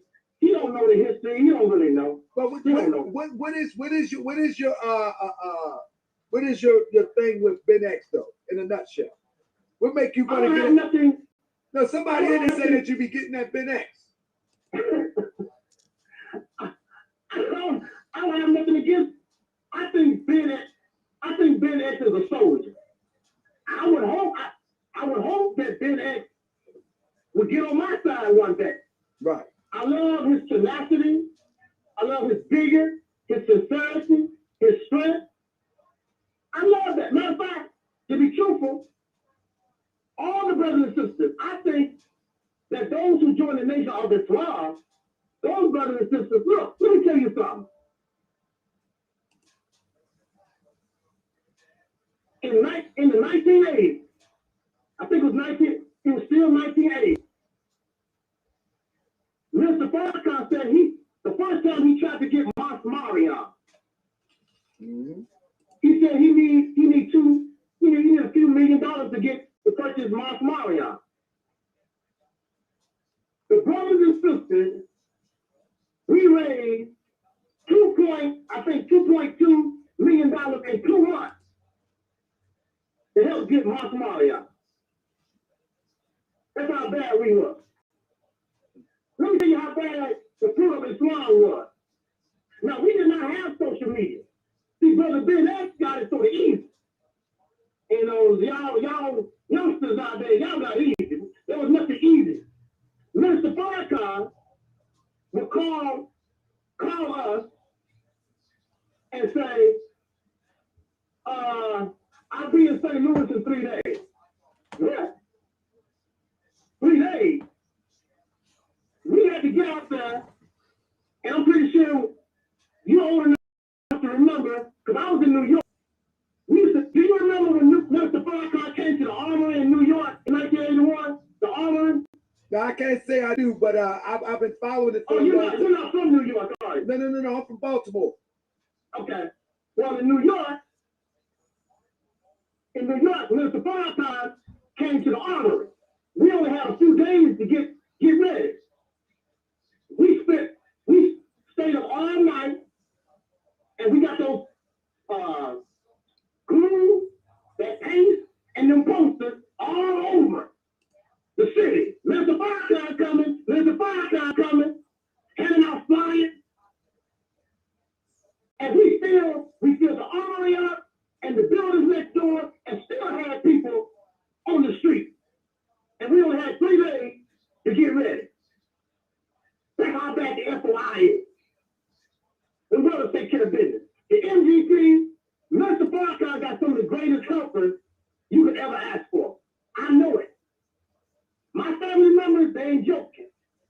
Well, they too old now. They on the older side. They can't do what they used to do. But back in the day,